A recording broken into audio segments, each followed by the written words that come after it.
తెలంగాణకు చెందిన CPM senior నేత పార్టీ మాజీ రాష్ట్ర కార్యదర్శి తమ్మినేని వీరభద్రంపై ఆ పార్టీ కేంద్ర కమిటీ క్రమశిక్షణ చర్యలు తీసుకుంది. ఆయన్ను అభిశంసిస్తున్నట్లు అధికారికంగా ప్రకటించింది. 2024లో జరిగిన రాష్ట్ర పార్టీ నూతన కార్యదర్శి ఎన్నికల సమయంలో ఆయన అనుసరించిన తప్పుడు రాజకీయ వైఖరి, పార్టీ నిబంధనల ఉల్లంఘనలే ఈ చర్యకు కారణంగా పేర్కొంది.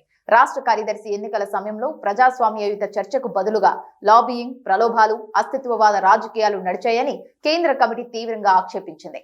ఈ పరిణామాలతో పార్టీ రాష్ట్ర కమిటీ నిట్ట నిలువున చీలిపోయిందని, ముఠాతత్వం ఆందోళనకర స్థాయికి చేరిందని తన నివేదికలో స్పష్టం చేసింది. పార్టీలో ఐక్యతను నెలకొల్పేందుకు పొలిట్ బ్యూరో సభ్యులు చేసిన ప్రయత్నాలు ఫలించలేదని, తమ్మినేని సహా నాయకత్వంలోని ఒక వర్గం వెనక్కి తగ్గడానికి నిరాకరించిందని తెలిపింది. సీనియర్ నాయకులే తెర వెనుక మంత్రాంగాలు, ప్రచారాలు చేయడం పార్టీ సంప్రదాయాలకు పూర్తి విరుద్ధమని కేంద్ర కమిటీ దుయ్యబట్టింది.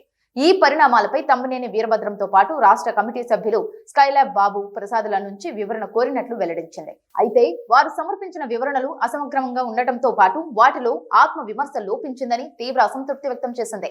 ఈ నేపథ్యంలోనే ముగ్గురిని అభిశంసిస్తూ నిర్ణయం తీసుకున్నట్లు ప్రకటించింది. ఈ చర్యతో తెలంగాణ సిపిఎంలో నెలకొన్న అంతర్గత విభేదాలు బహిర్గతమయ్యాయి.